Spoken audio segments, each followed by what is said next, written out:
بسم اللہ الرحمن الرحیم نحمدہ ونصلی علی رسولہ الکریم اما بعد بسم اللہ الرحمن الرحیم خذ العفو وامر بالمعروف آمنت باللہ صدق اللہ مولانا العظیم وصدق نبی الکریم اما بعد۔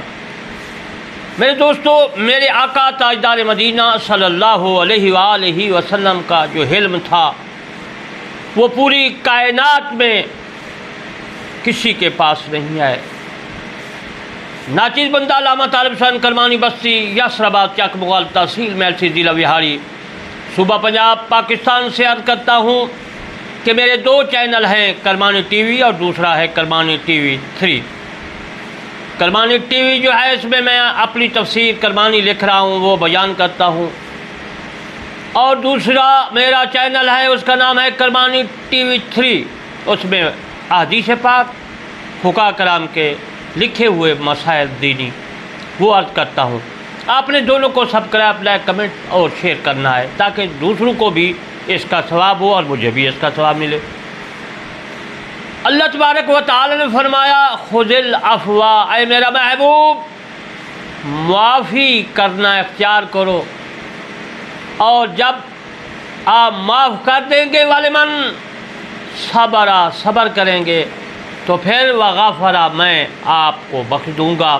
بخشنے کا مطلب یہ ہے، یہ تلقین امت ہے، میرا محبوب اپنی امت کو فرما دے صبر کرو، میں اس کا اجر دوں گا، بخشش دوں گا۔ تو میں اب رسول کریم صلی اللہ علیہ وآلہ وسلم کے حلم کے متعلق عرض کرتا ہوں۔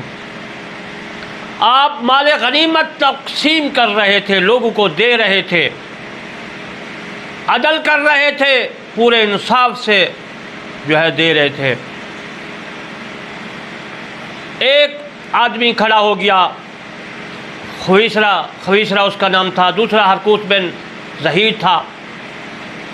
کہنے لگا یا رسول اللہ، یا حبیب اللہ، آپ تقسیم صحیح نہیں کر رہے، عدل صحیح نہیں کر رہے۔ اس کا مقصد یہ تھا کہ اپنوں کو زیادہ مال غنیمت دے رہے ہیں اور دوسروں کو کم، یوں ہی اس کا ترجمہ ہوگا۔ میرے دوستو، میرے مصطفیٰ صلی اللہ علیہ وآلہ وسلم نے جو جملہ فرمایا وہ طلب غور ہے۔ آپ نے فرمایا کیا ہے، ذوالخویسرا حرقوس بن ظہیر، پوری زمین میں، اس کائنات میں، اس زمین میں میرے سوا کوئی عدل کرنے والا نہیں۔ اللہ تبارک و تعالیٰ کا حبیب، رسول، نبی، اللہ کے سوا بولتا نہیں، اللہ کے سوا کسی کو اپنی مرضی سے تقسیم نہیں کرتا مال غنیمت، کسی سے کوئی اپنی طرف سے مسئلہ نہیں بیان کرتا۔ اللہ جو فرماتا ہے میرا محبوب وہی کرتا ہے۔ اللہ کے سوا نہ کوئی قدم رکھتا ہے، نہ بولتا ہے، نہ سوتا ہے، نہ جاگتا ہے۔ اللہ کی رضا کی خاطر اللہ کے حکم کے مطابق چلتا ہے نبی۔ تو میرے دوستو، میرے مصطفیٰ نے فرمایا میرے بغیر کوئی عدل کرنے والا نہیں ہے اس کائنات میں، دنیا میں، زمین میں۔ دوسرا جملہ جو آپ نے فرمایا وہ سنیے۔ آپ نے فرمایا کہ اگر میں عدل نہ کروں تو میں خسارے میں ہوں۔ تو ثابت کیا ہوا کہ میرے مصطفیٰ صلی اللہ علیہ وآلہ وسلم کا حلم کتنا تھا۔ آپ نبی تھے، آپ اس کو سزا بھی دے سکتے تھے، لیکن خذ العفو پر عمل فرمایا کہ میرا محبوب معافی کرنا اختیار کرو، صبر کرو۔ تو ثابت یہ ہے کہ ہم بھی اسی طرح صبر کریں، رسول اللہ صلی اللہ علیہ وآلہ وسلم کی سنت پر عمل کریں۔ ہم کو کوئی چھوٹی سی بات کہہ دیتا ہے، ہم ان کو سزا دے دیتے ہیں۔ اس طرح میرے دوستوں نہیں کرنا چاہیے۔ رسول کریم صلی اللہ علیہ وآلہ وسلم، ایک غزوہ میں دوپہر کا وقت ہو گیا، ہر صحابہ کرام، ہر مجاہد درختوں کے نیچے سو رہے تھے۔ بشریت کی وجہ سے میرے آقا تاجدار مدینہ صلی اللہ علیہ وسلم بھی ایک درخت کے نیچے سو گئے۔ جب جا گئی اٹھا تو دیکھا غورث بن حارث ننگی تلوار لے کر کھڑا ہے۔ اس نے کہا کہ اب مجھے بتاؤ اے رسول، اے نبی، آپ کو کون بچائے گا؟ میری اس تلوار سے، میرے ان ہاتھوں سے، اب مجھ سے آپ کو کون بچائے گا؟ رسول اللہ صلی اللہ علیہ وآلہ وسلم نے ارشاد مبارک فرمایا، اے غورث بن حارث، اللہ بچائے گا مجھے، اللہ۔ تو اس کے ہاتھ سے تلوار گر گئی۔ جب اللہ کا لفظ آیا تو اس دشمن کے ہاتھ سے تلوار گر گئی۔ اس کے بعد میرے مصطفیٰ صلی اللہ علیہ وآلہ وسلم نے وہ تلوار اٹھا لی۔ اب تاجدار مدینہ نے پوچھا، اے دشمن، اے غورث بن حارث، اب آپ کو کون بچائے گا؟ اس نے کہا، میں تو اب آپ کے قابو میں آ چکا ہوں، کوئی نہیں بچائے گا۔ تو میرے مصطفیٰ صلی اللہ علیہ وآلہ وسلم نے فرمایا، جاؤ، آپ کو معاف کر دیا۔ جب وہ اپنی فوج میں گیا، اپنے لوگوں میں گیا، تو کہنے لگا کہ میں ایسے اچھے انسان سے مل کر آ رہا ہوں جس کا اس دنیا میں ثانی نہیں ہے۔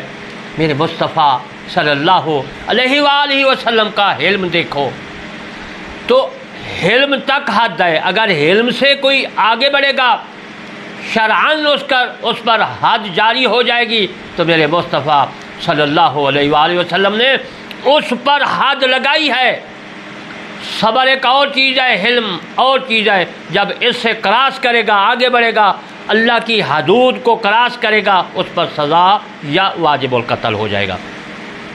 میرے مصطفیٰ صلی اللہ علیہ وآلہ وسلم کے پیچھے یہودی، عیسائی، مشرکین مکہ، باقی عرب کے مشرکین، کافر، یہودی وغیرہ آپ کے پیچھے پڑ گئے، اس کو شہید کرو، بس یہی ہے، باقی اور کوئی نہیں ہے بات۔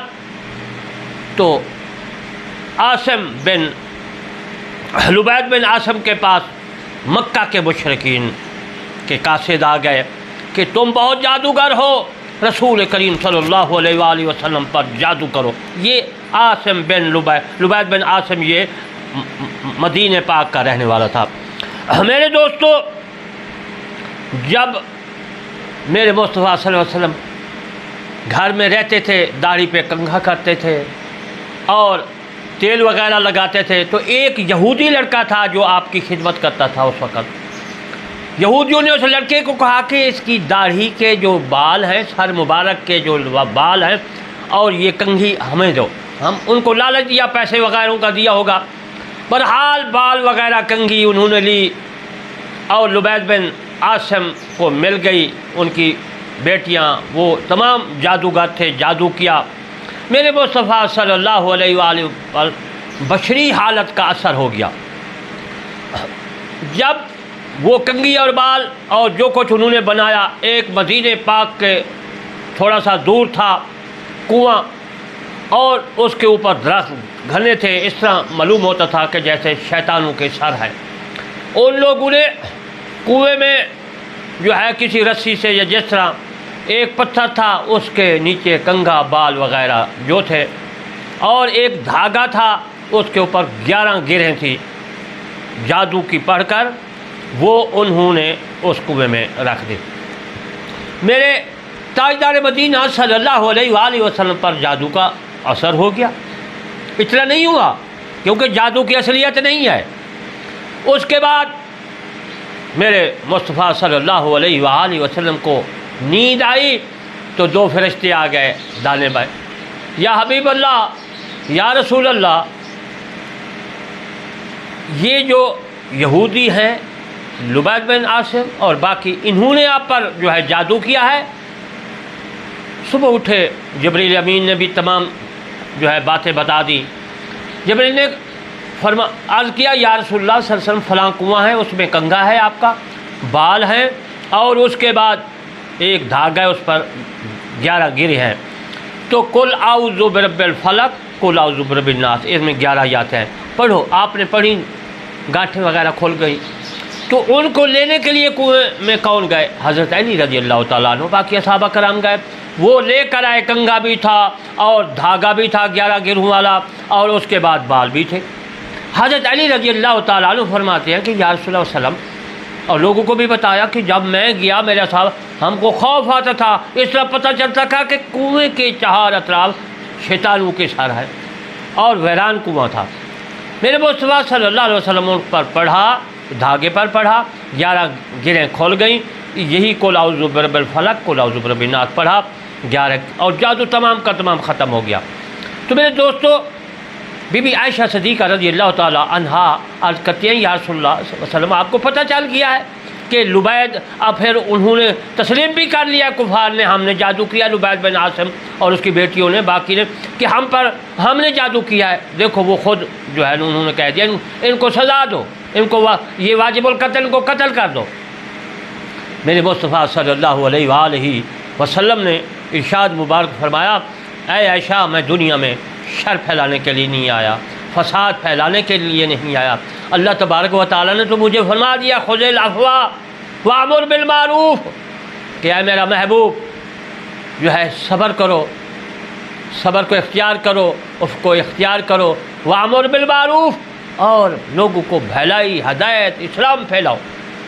تو میرے دوستو، اس قسم کے باقی بھی حدیثیں ہیں، انشاءاللہ زندگی باقی حضور صلی اللہ علیہ وآلہ وسلم کے حلم کے بارے میں پھر عرض کروں گا، اور میں اگر حضور کریم صلی اللہ علیہ وآلہ وسلم کا حلم بتاؤں، میری زندگی ختم ہو سکتی ہے، سمندروں کی سیاہی ختم ہو سکتی ہے، دنیا کے تمام اشجار درخت جو ہے ان کی کلمیں بناؤں ختم ہو سکتے ہیں، میرے آقا تاجدار مدینہ صلی اللہ علیہ وآلہ وسلم کا حلم ختم نہیں ہو سکتا۔ وما علینا الا البلاغ المبین۔